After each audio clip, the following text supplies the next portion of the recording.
All right. Welcome, everyone. Thanks for joining us this evening for the first Berkshire Green Drinks of 2024.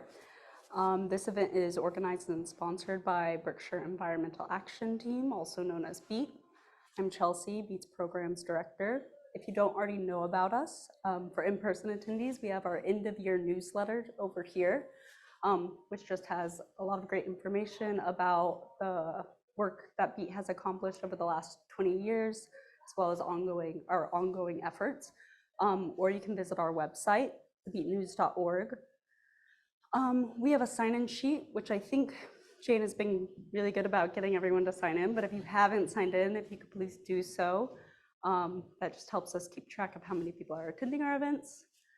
Also on our sign-in sheet, you can sign up to receive updates from us through our bi-weekly e-newsletter, the Beat News, or sign up to receive emails for volunteer opportunities. And you can also find that on our website. Also on our website, you'll find a donate page. BEAT is a 501c3 nonprofit.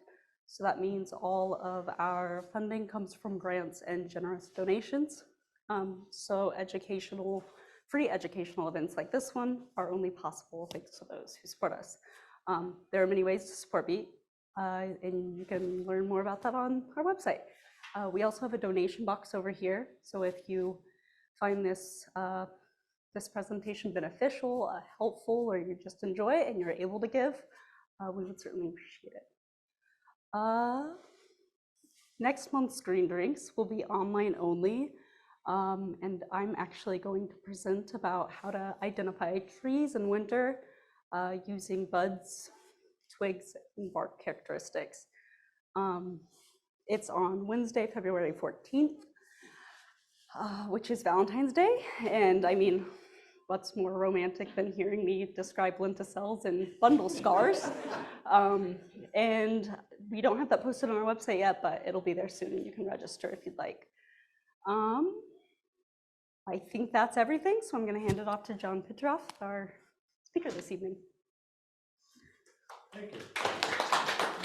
Thank you. Everyone can hear me online? We good? Just want to double check before. Yes, we're hearing you. Cool. All right. So thanks for coming. Thanks for everybody on Zoom being here. My name's John Pitroff. I'm the founder and owner of Second Chance Composting. We're in Cheshire and our office is in Adams. I was the 2023 Master Cycle Individual Award winner for the entire Commonwealth of Mass. So that was really awesome to bring that back to the Berkshires. 2022 graduate of the Vermont Compost Operator Certification Program. So I can operate in Vermont as well. And I also volunteer my time as the Town of Adams alternate commissioner for the Northern Berkshire Solid Waste Management District. So it's not just composting. I've learned a little bit about all the other forms of recycling and waste in the area. And I'm learning a lot there too. So I don't have a lot of time, and there goes my screen. 1 second. Sorry about this. There we go. All right. Here we go. We're going to do questions at the end. So if you have any questions, just please save them and we'll go to there. So first, what is compost? So the U.S. Composting Council defines compost as the product manufactured through the controlled aerobic biological decomposition of biodegradable materials. Aerobic just means air. It needs air to break down properly. And in the systems that are used to create compost, it's done in a controlled manner. I mean, compost happens in nature as well, but the way we do it is controlled.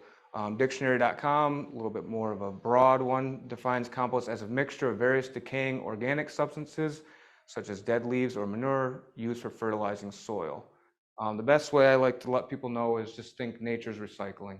It's a way of nature recycling organic materials, not necessarily like, doesn't have to be certified organic fruits and vegetables, just organic matter. It's a noun and a verb, so compost is a product and it's a process. So you actually can have compost, which is this here, and then you can to compost, so you can, it's a process to create something as well. So first I'll start with what can be composted. The broad way to think about this, and the way I like to let people know, is you can compost anything that was once alive. That's a really broad way of thinking about it. Some more specifics about that: organic matter, so things such as food scraps. I brought some examples here. You all know what leaves are. Leaves. And then we have sawdust. We don't take pressure treated. You don't want to use pressure treated because of the chemicals. And then wood chips as well. And then manure, plants, flowers. I heard someone mentioning invasive species. We can compost invasive species as well. It's a plant material. And then we can get into, there's entire animal mortalities that farms compost as well. So a farm, when an animal passes, sometimes they'll put it in their compost pile to break down and go back to the earth where it came from. You can also compost some paper and some cardboard, but you have to be very careful about that because some of it is coated with a gloss that's petroleum based and not compostable. So some of that stuff you have to be very mindful of. Things such as envelopes have the plastic in there. Receipts have plastic in them, so you have to be careful with that stuff. You can also certified compostable material, things such as plastic, utensils, plates, cups. I'm sure you've seen some of them. We like to look for a BPI certification. It's like a nationwide certification of this material. It's usually made from corn, sugar, or soy. I'll get a little bit more into it, but it's a slippery slope to taking that stuff to contamination, so we don't like to take very much of it at all. But it does break down. And then also there's new things now where they're composting whole human bodies. We don't do that, but I don't think it's that much worse than being burned. And we're supposed to go back to the earth anyway, personal opinion, but there you go. So what cannot be composted?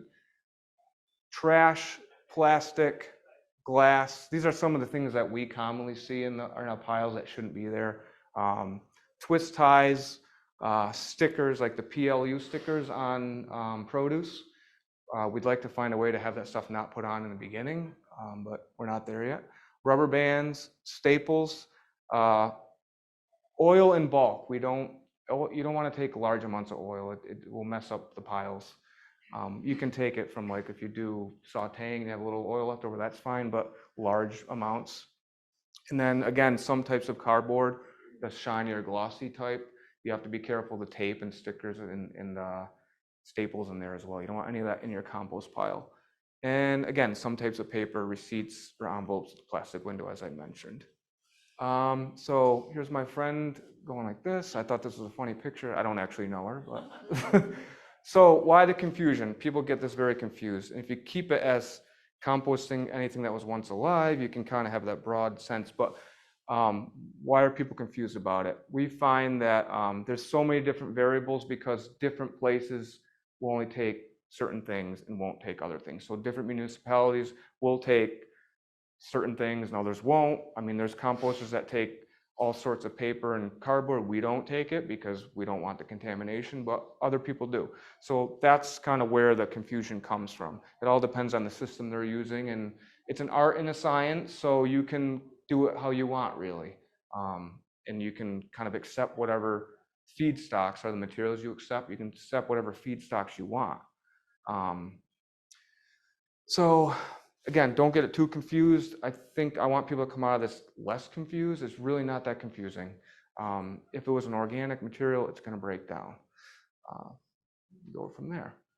So also depends on the level you're doing it at. So at the commercial level, what we do, we can compost any and all food and food scraps, anything. So we can take meat, fish, dairy, bones, shells, citrus, anything can break down. Sometimes we'll have to send it back through our piles again to break it down more because we'll have shells and bones left over, but eventually it will break down. Also, we can take, commercial scale facilities can take certified compostable material, but you have to read the fine print. If you're buying that stuff for home and you're doing it at your house, it's not going to break down properly in probably the time you want it to. It will eventually, but it needs high temperatures to break down quicker. And our piles get big and are very hot, so that stuff can break down. So just be careful when you purchase that stuff that you know that it's not going to be able to be thrown in your pile at home to break down like within a certain amount of time. You're going to have to be screening that out at the end. We have detailed temperature and pile monitoring at this level. The state and anywhere you go is going to monitor that stuff. So at the residential level, you might want to leave out meat products and possibly dairy, unless you have a really big pile. If you don't have a huge pile and you're not turning it regularly, you're going to probably invite animals into it. Again, it's due to the pile not being big enough and not storing enough heat to properly break down, leaving the possibility for animals to find it. I've always composted any food scraps.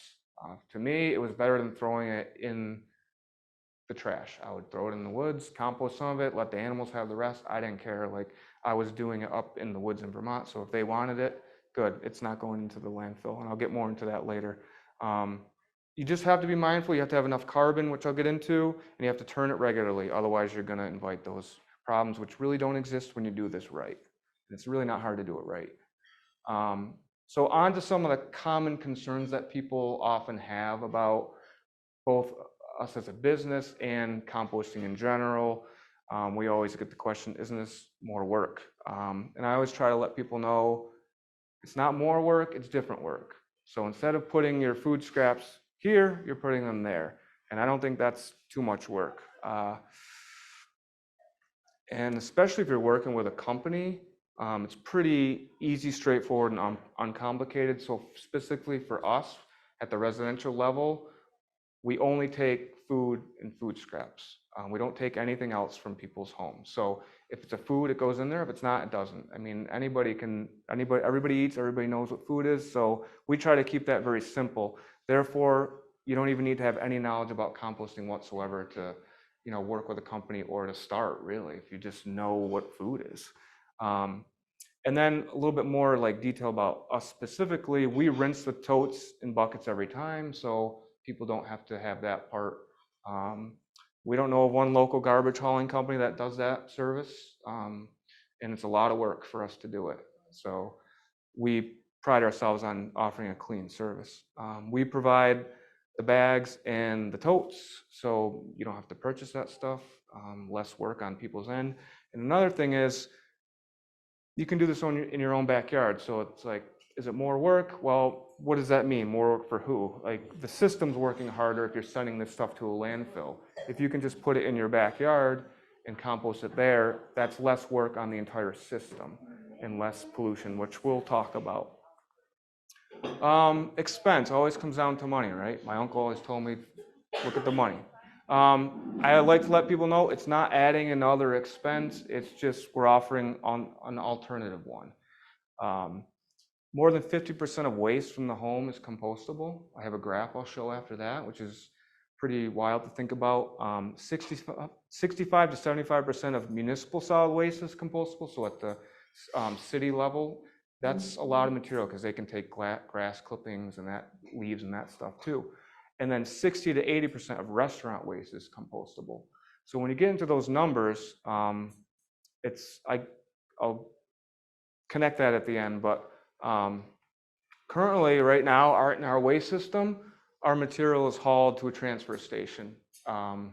So if you put your food scraps in the trash, it's going to be hauled to a transfer station, and then oftentimes, especially here where we are, it's hauled a second time to a landfill. Doesn't make any sense common sense wise, right? And our local garbage has to travel all the way to a landfill near the Canadian border in New York, which is 354 miles round trip, or 6 hours and 42 minutes. So that travel costs a lot. We were talking earlier about trucking costs, fuel, manpower, energy, and time. And who ends up paying for that? The customer pays for that. So we can keep expenses down because everything is local here. Everything stays local, comes here, and goes back out local. We let people know that at restaurants, if you're using a dumpster, you can downsize that dumpster, because 60 to 80% of your material isn't going to be in there anymore. So you can either downsize or entirely cut out your dumpster, depending on how much material you have. And you can have less garbage picked up less often. If there's no food scraps in there, you're not dealing with any sort of problems with smells and things. So you could have your dumpster picked up like once a month or something if you really wanted. And you never have to buy bags for food scraps again. We supply the bags. And this is the graph I was telling you about from the Institute for Local Self-Reliance.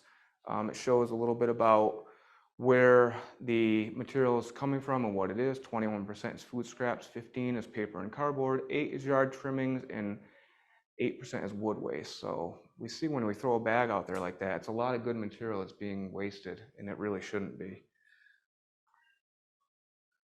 We get this one often. This is kind of re-educating people. Isn't this going to smell and attract animals?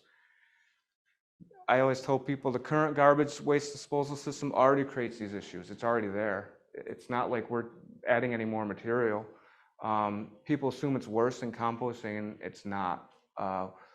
Everyone here probably knows the experience on a hot summer day being outside and seeing your dumpster flipped over or bags being ripped or taken out. That doesn't happen in composting if you're doing it correctly. We used to live upstairs in an apartment. We had our compost bucket outside on the porch. Animals never got into it, and our landlord downstairs had a trash, and she would throw all her stuff in there. And we lived upstairs, and we could look down from our window and see the trash. And almost every week there was skunks and everything getting into it because the food scraps that they left in there. Whereas ours were up on our porch and never touched or bothered. So that kind of comes to this, like the totes we use and the buckets seal fully, the totes seal, they're rolling so you can move them from place to place. Everything's in one consolidated area. You have different options as far as like where you keep it. We work with restaurants that keep it in a walk-in cooler. The cooler temperatures make it so it doesn't really smell, and you don't have to worry about the smell around here that much as far as the long winter is concerned. It really helps cut down on that. The summer, it can be an issue, but we do provide sawdust to all of our commercial scale customers so that you add that to your tote and it helps absorb the moisture, helps cut down the smells, and it actually starts the composting process. We pick up once a week, every week too, to avoid any issues. If you go any longer than that, you're gonna have problems. And we're moving anywhere from 3,000 to 6,000 pounds of material a week. And since we started almost 2 years ago, we've never had an animal get into or knock over our commercial totes, not one time.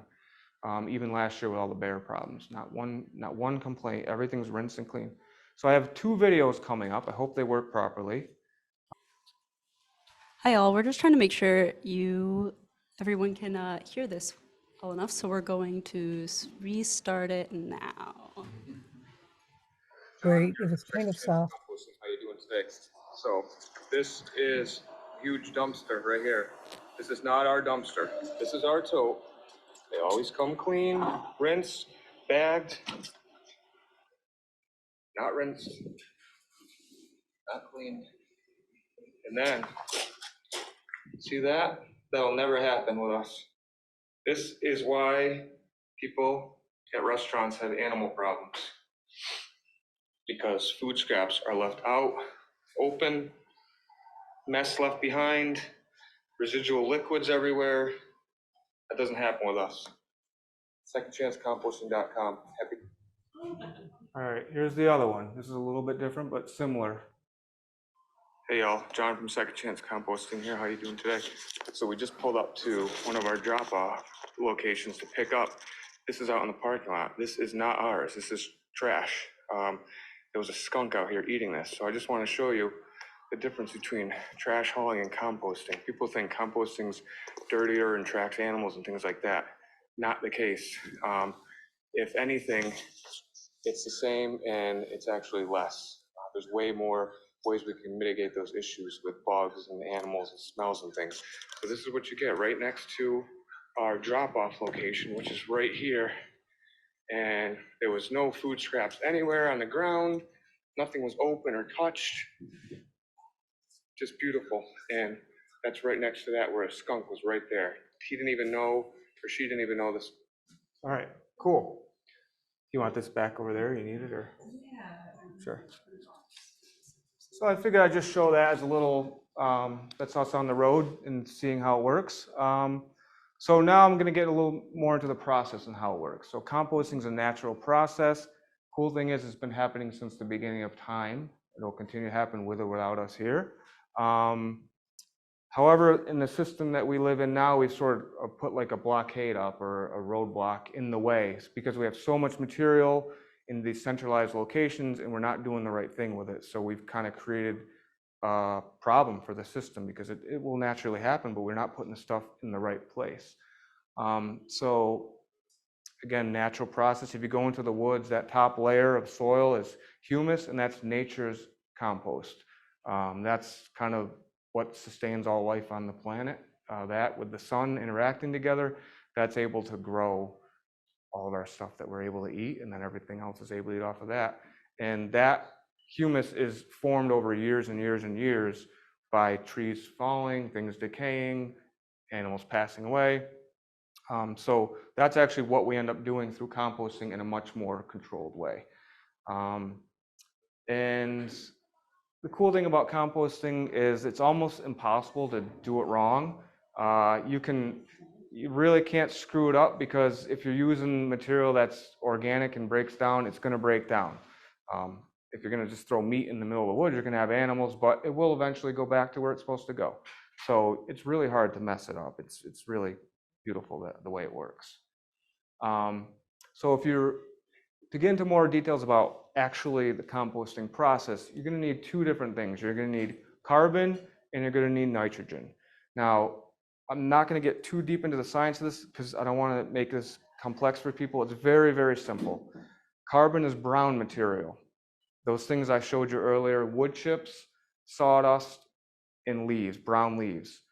Those are the backbone of the composting process. You need a lot of that material, right? And nitrogen is green material, food scraps, plant material, grass clippings, things like that. There's charts online where you can get the carbon to nitrogen ratio of all different types of organic material. You don't need to go that detailed with it.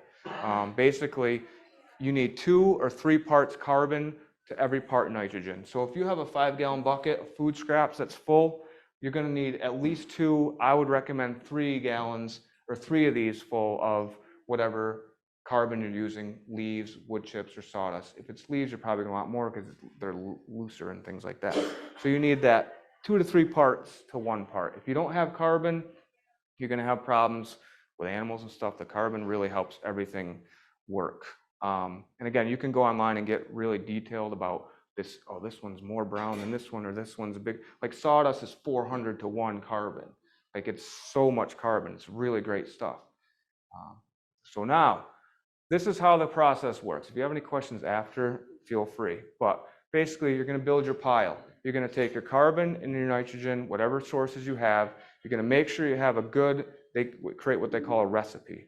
So get your materials in order, mix them together in the 3-to-1 ratio. You want to start with a pile at least the size of a washing machine, so over a cubic yard, minimally. Otherwise, you're not going to get the heat to break it down properly. A big part of the process is capping it. You need to cap it with a layer of carbon over the top. So you build your pile and you put a layer over the top of whether it be sawdust, wood chips, or leaves. Now what that does is insulates the pile, keeps all the heat in, keeps the bugs out, the animals out. Nothing will even know it's there from 5 feet away. I have piles as tall as me and wider, and from 5 feet away you wouldn't even know that anything's in there other than sawdust, what's on the outside. You're going to cover it, you're going to leave it. Now it's going to heat up. There's microbes in there breaking everything down. So you're going to monitor the temperature. Everything's moving around in there, eating everything away. Now, what happens is it's going to spike in temperature because all those things are moving around. Once they start kind of having less room to move, they start suffocating. So it's like a fire. So you have to give it air. You have to give your pile air. So there's a lot of different ways to do that. You can give it passive aeration. You can build some piles with pipes with holes in them and just let air come in. It doesn't work that well. It works better than no air. There's also things called an aerated static pile, an ASP system. You have piping and you blow air into your pile. We're working on having that at our facility next year. Less labor intensive. You just blow air in instead of turning it. Another way is turning the pile. By turning the pile, you're giving it air. It's like a fire. You got to keep the oxygen moving to keep it those things alive in there. Then when you turn it, it's going to spike back up in temperature again. Everything is moving around again, breaking more things down. Not as high as it was the first time, and it's going to fall again eventually. And then turn it again, and you're going to see it go high again, but not as high as it was. And eventually it reaches a stage where it's in the curing stage. So it's done. It just has to sit for a few more months. You don't have to turn it anymore. You want to hit 131. We have to hit 131 degrees numerous times because it's going to reduce the weed seeds and pathogens that are in there. It's going to kill all that stuff off. And you're going to come out of it with no, if you don't hit high enough temperatures, you're going to have a pile of squash growing everywhere because those seeds last through everything. Not a big deal. I've grown my best squash out of those piles. All the work I've done in my garden, that stuff comes up better than anything. And also you want to monitor the water, which really isn't that hard. We have not had to water our piles. If you're blowing air into a pile, you might dry it out too much. This is where our science is with watering. The hand squeeze test. Take your compost pile, squeeze it. If it's dripping, it's too wet. If it crumbles, it's too dry. If it just glistens, there's a little bit of water on your hand, it's perfect. So it's really not that complicated of a system. If there's anything more that you guys need on that after, feel free to let me know, but that's the basics of it. Create your pile with the right material, cap it, wait, let it temperature rise, turn it, do that over and over until it breaks down. These are some of the millions and billions of little critters that are in there, and at different stages, different things help things break down. So you'll see mushrooms, fungi, bacteria, mold, and then you get up into bigger bugs, and then worms at the end too. There's all sorts of things helping break this down at different stages depending on where it's at. This is what is called a windrow. It's just a fancy word for a pile. It's just a big pile, and you build it in this chimney shape. That way the heat stays in there, and this would all be, if it's hot, it would all be steaming off the top. So that's what it would look like. That's not ours, but that's a good representation of what a windrow would look like. And again, just a fancy word for big pile. So why is this important? I like to use the story of an apple. If you take an apple and you eat it and you put it in a trash bag, it's gonna travel all the way to a transfer station, then to another landfill, like I said, near the Canadian border. It's gonna sit in that bag, and it's gonna be around other trash. It's gonna be around plastic, metals, things like that. It's gonna create methane gas because it doesn't have air. So it's actually a pollutant to the atmosphere. Whereas if you compost it, you're taking that apple and you're turning it back into something that's going to be used as a resource to grow more things. So you can grow more apples with it. And if you think about how many apples are on an apple tree, you can plant an apple tree with the compost that you create from the apple, and then create a tree.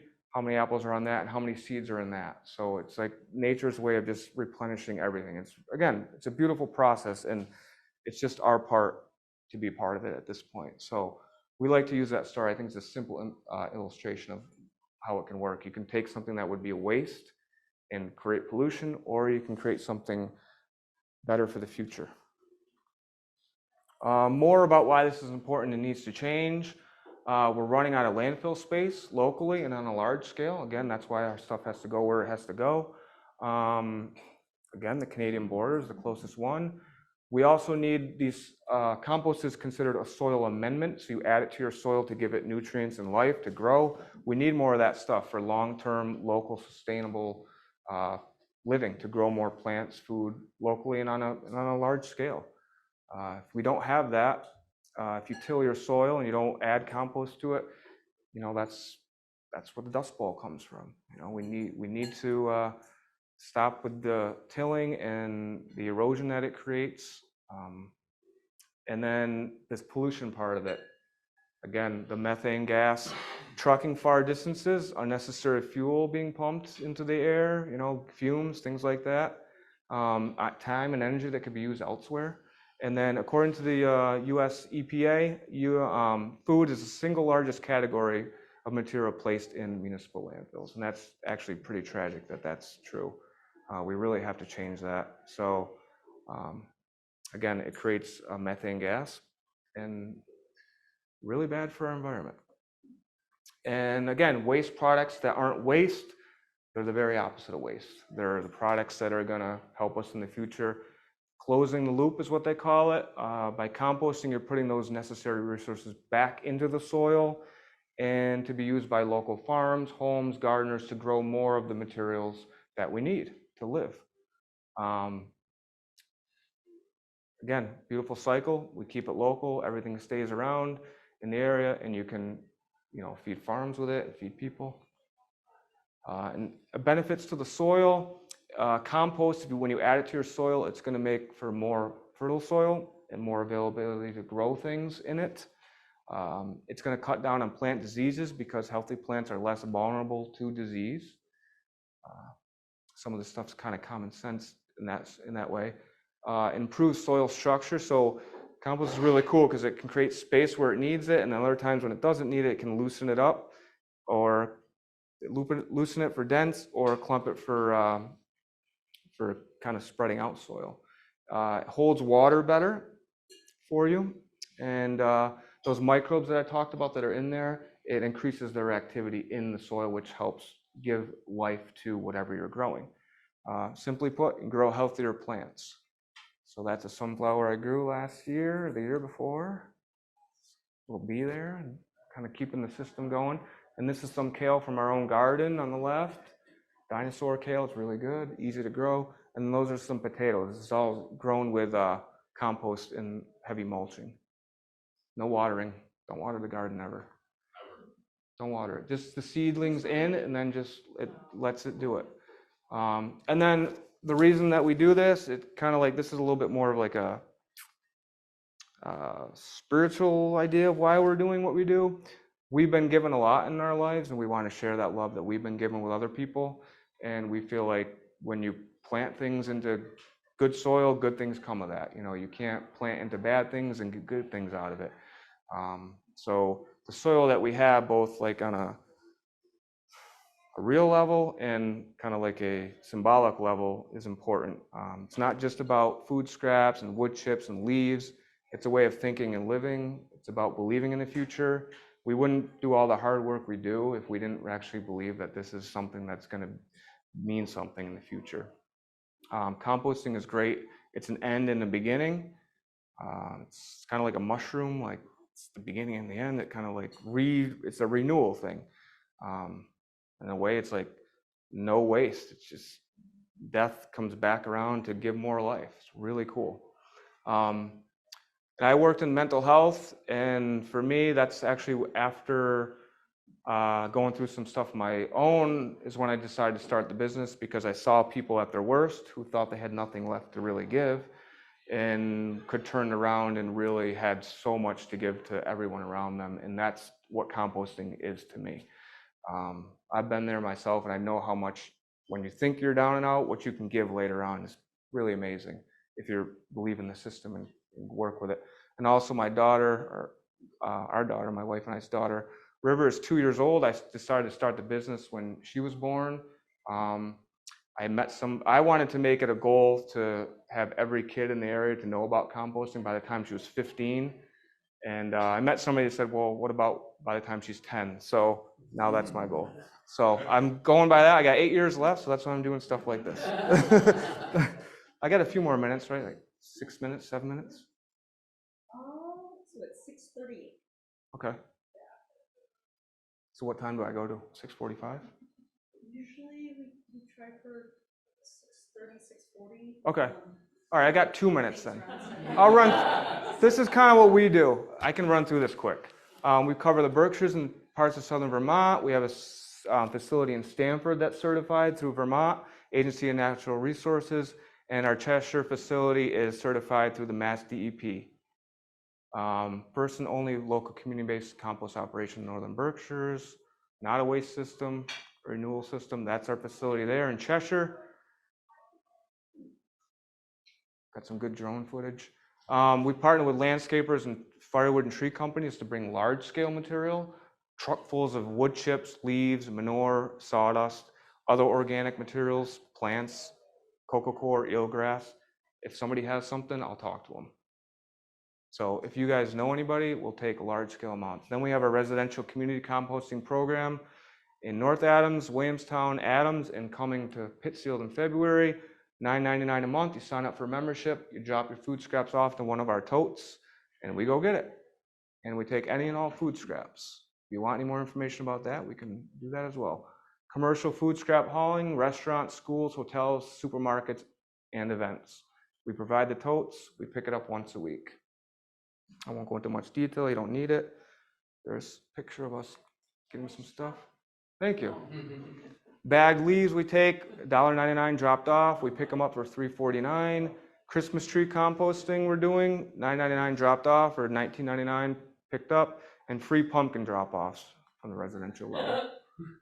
And we do a pumpkin smash festival. We did it 2 years ago in North Adams. This year we did it in North Adams and Williamstown, and we're expanding it more and more every year. It's a fun night for the kids and the adults. There's one of the kids hitting on. It's my wife and daughter and another daughter, River there. There's some pumpkins from this year that we got. I composted the sunflowers for the city of North Adams 2 years in a row. Worked with Steven, great guy. We're gonna do that again next year, right down on the end of Main Street. How much time I got? Good? Yeah. Okay. Community events, outreach, education, awareness, things like this. I want to mention the farmers markets. North Adams, we were there every week in 2022. Last year we were in North Adams and Williamstown alternating weeks. We offer free drop-offs of food scraps there. We do speeches like this, some list of places there, we've done that.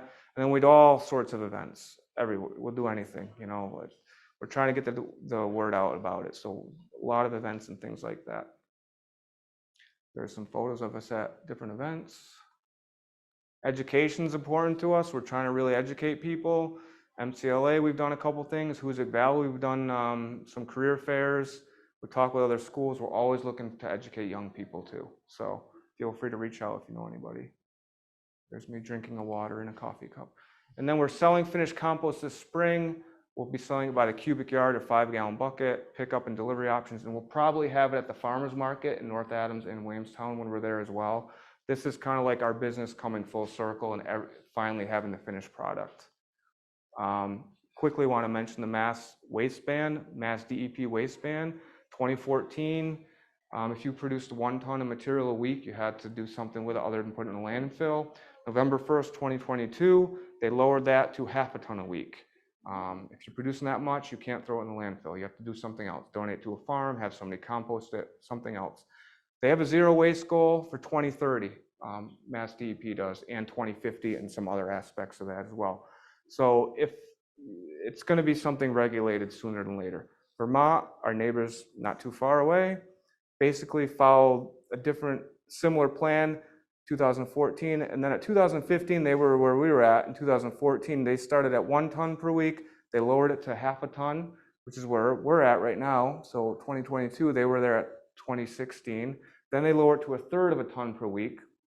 Then they waited 3 years to build infrastructure, and as of July 1st 2020 food scraps are banned from the landfill. So even from a homeowner, you can't put food scraps in the trash in Vermont, and hopefully Massachusetts is headed that way. They did it in 6 years. We're a little bit behind. We should be getting there. I mean, we have bigger cities and stuff too. So I'll skip this video. We don't need it. How do we skip? And then other than that, I just want to thank everybody for your time. Customers, partners, support. We've had great support from the community, and we couldn't do it without people wanting to do this. I mean, we work very hard to make it happen, but other people are there as well. And then I will go to that, and I'll just kind of leave that there. That's all of our contact information too. So do you want to do questions online first, or how do you want to do it? Yes. Okay, so. Sorry I had to run through it there at the end pretty quick, but I didn't want to cut off on Zoom people. But I'll stay as late as anybody needs to answer questions too. So. Yeah, if anyone has any questions, feel free to put them in the chat. We do have one Zoom question from Ann O'Connor. She's asking, may not be practical, but is there any way to not use plastic bags in the totes? Originally, when I started the business, I was not using any bags whatsoever. And I would like to get back to that, and I'm going to get back to that by this spring and summer. I'm setting up a whole new system of pressure washing that I don't currently have right now. I'm building that. When I started the business, I didn't do it, but cleaning the totes would take me literally 4 or 5 hours by hand scraping them out. And I physically couldn't do it anymore. So I've had to go back to the bagging. I don't like it. It's not necessarily something I want to do long term, but the plans are already in place to change that to a new system once we're able to afford our hot pressure washer, and then we can forego any bags, which will be great, because I kind of only did it as a decision to save my back and time, so I could put more to actually composting stuff than scraping out barrels for 3 hours, because that stuff's messy, sticks.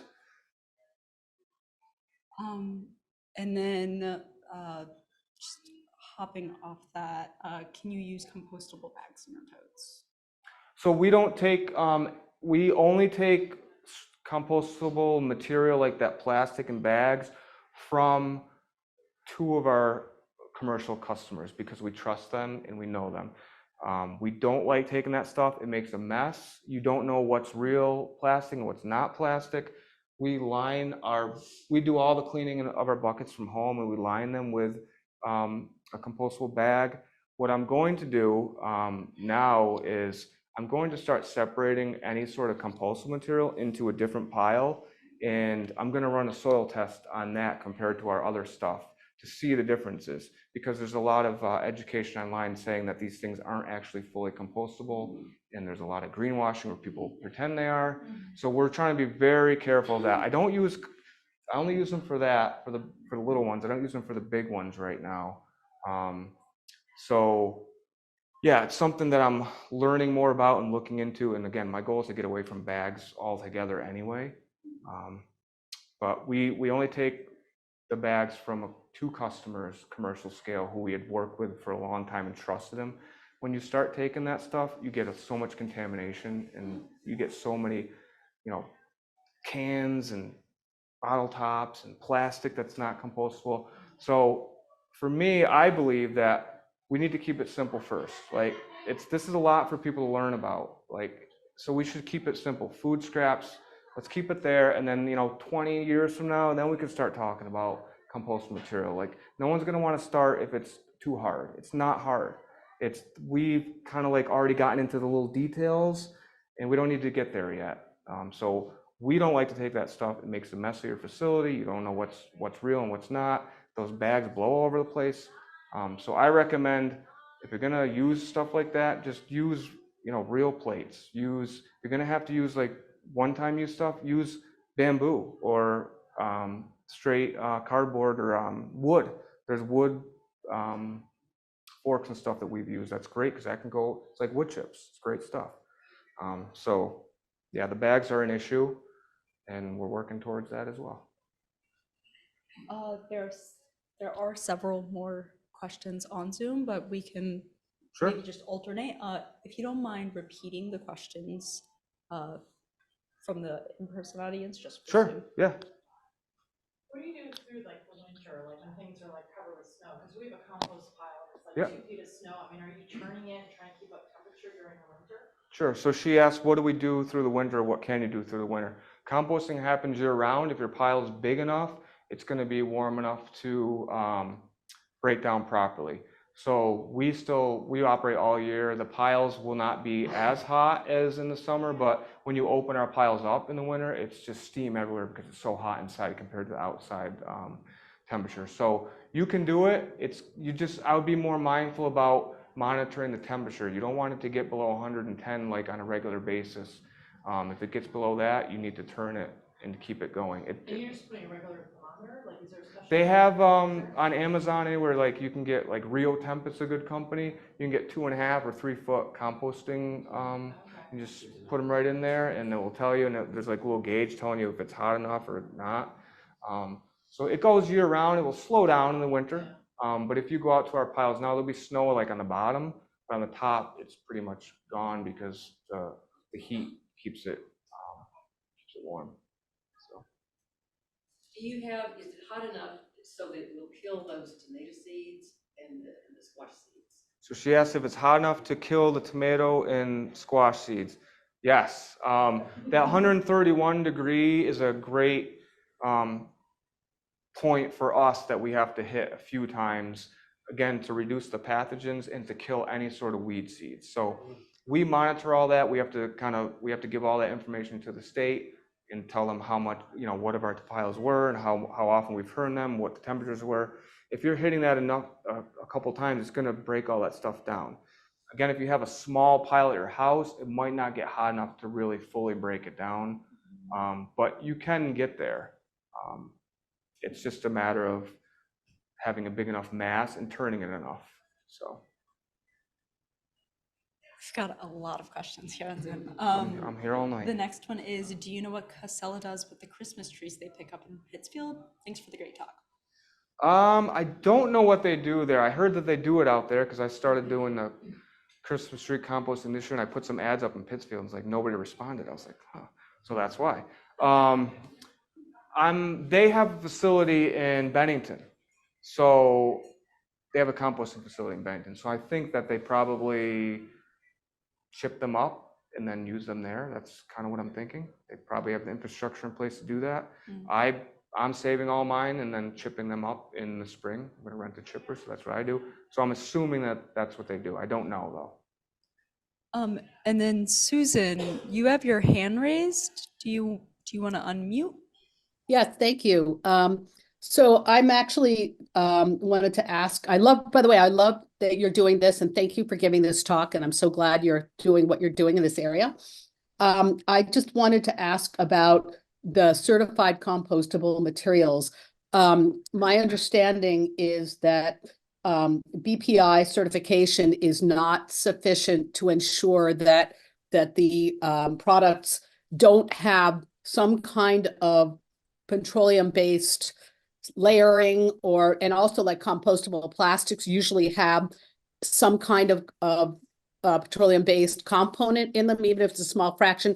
And even if they don't, the corn-based and sugar-based, some of those plastics, those bioplastics, there are a lot of studies that say that they really don't break down into components that are actually healthy for the soil. So all of those things, my understanding is, can contaminate the soil. And so even if we don't see them, even if they do biodegrade, they're not necessarily good for the soil. And I'm just wondering, what you know about that, and, if you would consider basically not accepting the BPI certified materials that aren't organic waste.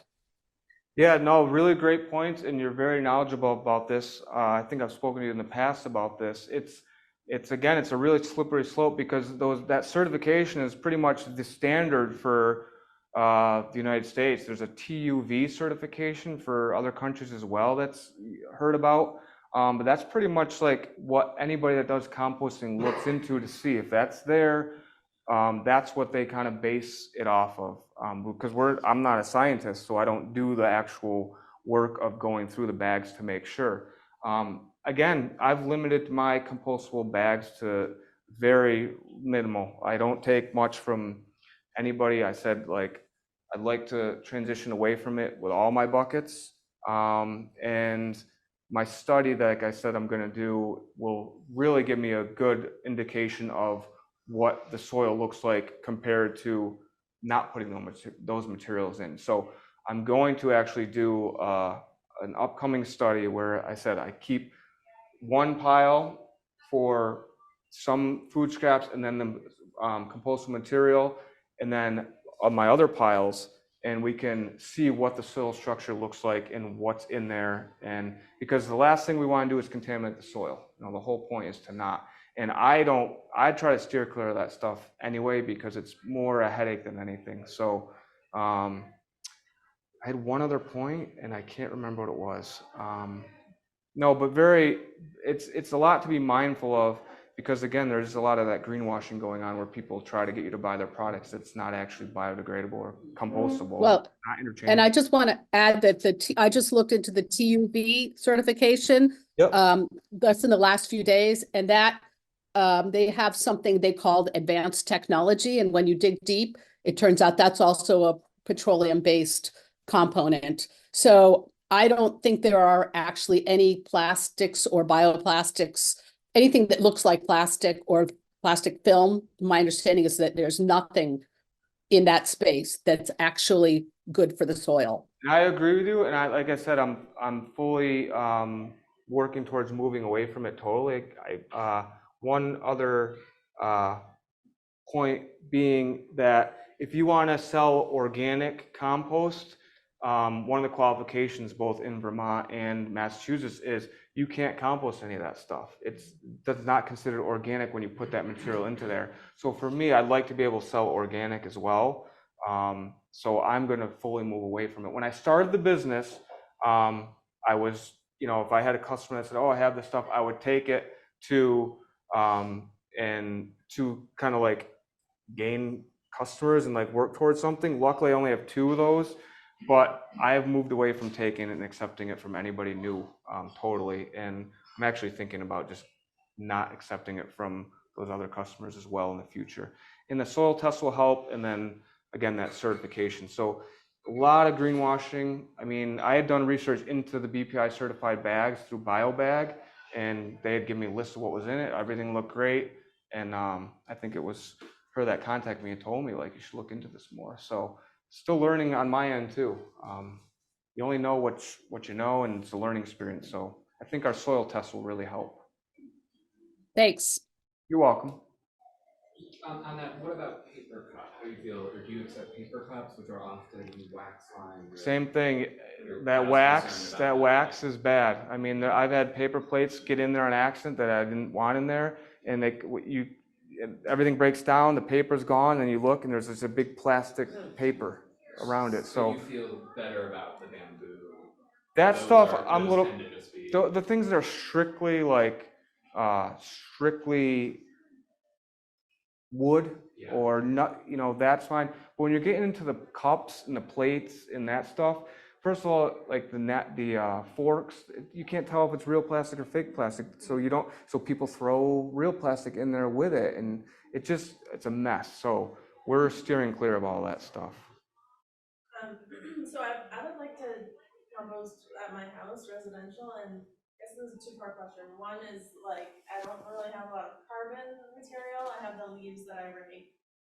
So you mentioned that you have a like residential program, but like, do you have any sort of like hybrid in between where like I wouldn't deposit my compost with you, but I would like pick up or pay for like sawdust at your place because I want to try to do it myself? Sure, talk to me after. I can work something out. And then the sort of second question about that is like with the whole attracting animals thing. I do have like a pallet situation. Like, you don't think that we need a top? Like, are there rats? Like, just is putting like leaves on top of it? Really? If you're turning if you're getting enough carbon into your mix and you're turning it enough and keeping the heat up, it's going to break down quick enough where that stuff. And if you keep meat out, like I said, like if you're depending on where you are, if you're like right downtown, I would keep that material out. It all depends on what you like to do. Some people really like the rollers that like, I don't like those personally. Like some people love them. Some people like building bins and then like doing one bin to the next bin to the next bin, a 3-bin system and moving the material. I was always just like leave it out in an open thing and just turn it like that. But if you cap it with enough carbon at the end too, that's going to insulate it, and you're not going to really have those issues will break down quick enough to stop a lot of that from happening.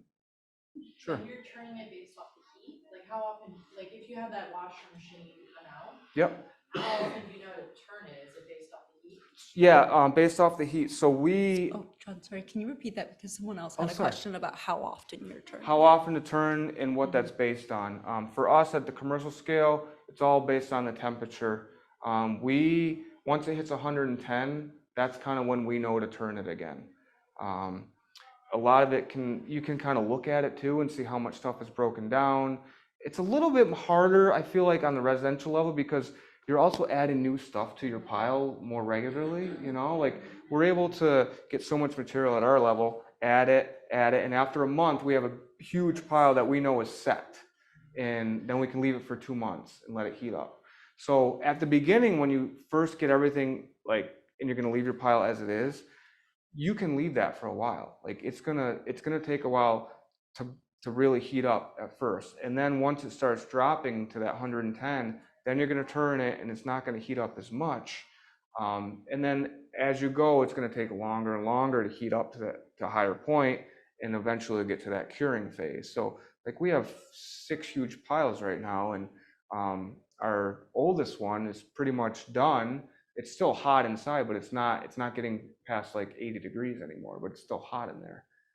So it's about monitoring the temperature. 110 is a good thing to be mindful of. When it drops to 110. Then that's what we use for a commercial scale. 110 is where we kind of keep it going, and it'll spike back up. And yeah, and you can always add more material to it. If it's smelling, add carbon. If it's really wet and moisture, add more carbon. Carbon's key. You need a lot of carbon. When it's dry and you start adding water. You can add water if you need to, yeah. Again, it's as simple as that hand test. I've never added anything to ours. I feel nature takes care of these things. If we were blowing into our piles with air, that can really dry it out. But if you just have a backyard pile, for the most part, it's gonna take care of itself if you're just kind of mindful of it. Like again, it's hard to screw it up. I mean, you might have a seed or something that lasts through that, but you're gonna have 90% of really good. And that's actually good that it shows that it's viable stuff too, that it's growing things. So. Yeah, I have a closed system for lid that turns. It's like Yep. and I feel like I have to add water if it's too dry. Okay. Yep. Maybe. So our piles, everything we do is out in the open. So that would probably be helpful into there. I don't have much use with the in vessel ones because it's just not my style. But again, people swear by those things. So. Sure. Can we do a few on Zoom? So it's 7:01 right now. Okay. Where are the locations for picking up your finished compost? You can pick it up. Like I said, I'll be at the farmers markets this year, North Adams and Williamstown, and I'll have it in the spring. I'll have it either at my facility in Cheshire, right off of Route 8. It's 1071 South State Road. I'll probably also have it at our home office in Adams. I'll probably have a bunch there waiting to load people from there as well. You can go on our website, and I have a form on there to fill out for getting finished compost, and it's just your name, email, phone. If you fill that out, I can contact you when we have the stuff ready to go out as well. We can deliver too, but pick up, yeah. I hope that answered the question. And then Andy Bryant, who I think he knows you, says, John, Dan, and I are so proud of you. Wonderful presentation. Question, what negative effect, if any, does bar oil have on the composting process as used in saw chips? What was it? For chainsaw. Oh yeah, you have to be very careful about that stuff. You don't want any of that stuff in there. So we work with firewood and tree companies. I used to do tree work that was Andy and Dan, my old bosses, great people. They did tree work and I worked for them, and we were always looking for places to dump chips. So we offer that at our facility. Now we work and partner with people that we know. We've contacted everybody locally that has this stuff. We kind of work on that, on the hopes and the trust of them not just dumping stuff into their piles. We haven't run into that. You'll find like a can or something in there that somebody was eating lunch or something, threw it in there. But for the most part, it's really clean stuff. You do have to be mindful of that though. It's something that if that gets in there, it's really not good. I mean, I was talking with another composter that he had an old tractor, and the tractor broke down and spilled so he had to get rid of all that material. So something to be mindful of. Okay. And then Nancy King is wondering, if you live in an apartment complex, is there any way the whole complex can participate? I'd love to do more work with full apartment complexes. I set up a program at the Eclipse Mill in North Adams. So a bunch of people there wanted to do it, and it's like a pilot program for them. They don't have everybody on board yet, but they have some people volunteering to pay to cover the cost every month. But eventually I'd like to get everybody in that building on. And same thing with like an apartment. If you had enough to fill up like a big 35-gallon container every week, I could work that out. That's something, if you contact me, I could talk to you more about that. I'd love to do more of that, like one-stop shop where like a bunch of people live in one place, you just dump your material like in one location and I can go get it. That'd be great for the material, great for us, easy for the people, don't have to leave the house. We're trying to work on a program in Adams at the mill there as well. It's a little slow going right now, but I want to get at Berkshire Square. I'd like to get them on board. They have 4 floors there of people that they just throw it away, so. And we have one last Zoom question. Great talk, thank you. In composting our house manure, do you know what temperature the compost pile has to reach to break down medicines like antibiotics, etc.? I would say that 131 is a great barometer of any of that. That's like the standard temperature that you hear about all the time for killing those pathogens, weed seeds, and potential things like that that could be harmful. And the nice thing about horse manure, I think they said, is it's already got, because of the hay that's in there, the straw, that's all carbon. So if you have horse manure, it's already the perfect, you don't have to add anything to it. It's already got the perfect amount of both things. As long as you turn it, you don't have to add anything to it. That's why when people have horse manure and they want to bring it to us, I'm like, yeah, it's great stuff. I don't have to do anything with it other than turn it. So that's really good stuff. You just have to be mindful of that temperature. 131 is really the standard for breaking down that material. Just wondering if you're adding any insects to your compost plants?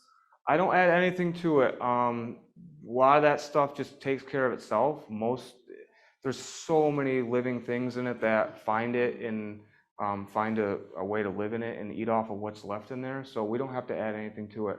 I feel like if you're talking about vermicomposting, which is a totally different way of composting, it's cold composting, then you add worms to your piles. You don't heat them up as much. It's totally different. I don't want to confuse anybody. It's a whole other webinar. And I'm not an expert in vermicomposting. I would like to be in a couple of years, but I want to do this first. But we don't have to add anything to that. It all, nature kind of makes it happen. And also, are you screening your compost? Yeah, so by the spring, we are going to screen all of our finished compost out to have any of the bigger pieces left. So what you do is you screen out that, like those bones, those shells, that will all come out. Any of the stickers, any of the overs as far as like contaminants, we'll be able to get all that out of there. Anything that's still good, those bones and shells can go back into the first pile again and break down through the system again. So we will be screening it. I didn't purchase a screener, they're really expensive. I'm gonna rent one this year, get it all screened at once, and then be able to sell it fully screened. So, yep.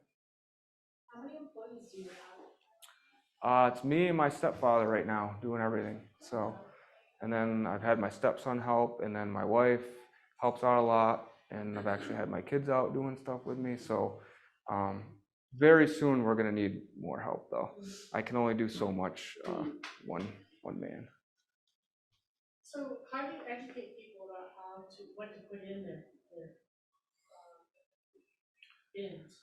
Like at home? Yeah. Can you repeat the question? Yeah. She asked, how do you educate people about what to put in their bins at home? So things like this are helpful. The website, you can contact me, all my contact information, secondchancecomposting.com. I also offer free education at the farmers markets. So people just come up and talk to me and ask me questions. I offer that free of charge, like I want people to do this. So it's not as hard as people think initially. There's a lot of like worry about things. You don't really need to really worry about that much if you do it right, and it's really not hard to do it right. So I also have a video on our YouTube, youtube.com/@secondchancecompost, and that I did like a 6-minute video showing people how to do it, like visually, and that's also on like the Northern Berkshire Solid Waste Management District website. Anybody can check our YouTube out. That's all. I've started that as a way to like follow our journey, and a lot of educational stuff on there too. I just have people, I got a big compost pile, some people come to my house and leave their stuff in there. What should we put in there? I'm like, well, it's like no cooked food, is that right? No, we take any and all food, doesn't matter. Okay. Yep, anything. If it's food, No doesn't. meat. If you don't want to use meat at your house, that's fine. We take meat. You do, okay. What I do is anybody that signs up with us, I give them a form of what we take and what we don't take. And I tell them, here's the things that are commonly in there. make sure they don't get put in there. And if you have any questions, call us, because this is important. I mean, I have to hand pick those stickers off myself. There's no other way to do it. Unless you're, yeah, unless you're like a $1 million facility in California, they have an post screening operation where they can get those stuff, but we don't have that. And once it's in the pile, some of that stuff does seep in because of the heat. So we have to be really careful about it. It doesn't get in the bucket or the totes first. So people are good about it though. Like a couple times you have to send an email, but people that are working with us want to do it. You know, they want to do it right. So yeah. Just an interesting side conversation that was taking place here on Zoom. Someone was asking about if it was hot enough for jumping worms to be killed. And I think your wife actually is on here and responded.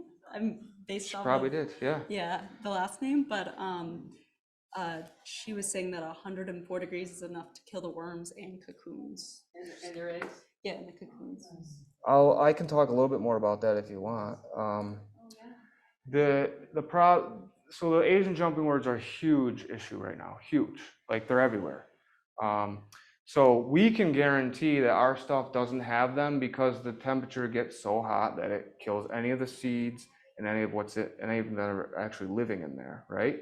The problem is, once it's on site at your place or we bring it to you, we can't guarantee, because once one gets in there, that's it. It's like it's on. So I actually just got done watching a webinar about this. Like, there's not really, the best that they're offering right now is clean your boots off, keep your piles, like keep your finished compost higher than your incoming carbon, because they like that carbon. They can get into the wood chips and stuff. So keep that higher so it doesn't, you know, come down into the piles.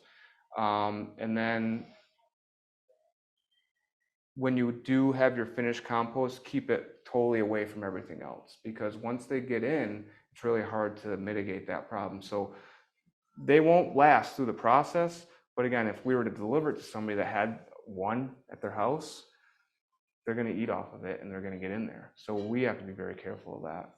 You know? I bought a bag of voodoo that had jumping worms in it. Yep. And you know they produced it without it. Yeah, and it's really bad. They're still figuring out like what to do with it right now. It's just, I've seen them, like I've dug into manure that was given to me and they're just everywhere. They degrade the soil. Really a problem that they're still figuring out. So we do everything we can. Our process kills them off, kills the seeds off. The seeds last like a year. So even like now any living ones will be dead, but the seeds will still be in there for next year. They'll be in there. So you have to be really careful about it. All right, well, I think we should probably end it, and I believe John will be here for a bit. If anyone has Thank you, any other everybody online. I questions. appreciate it. Thank you. Thank you, guys. Appreciate it. If anybody has any more questions, I have feel free. one. So you said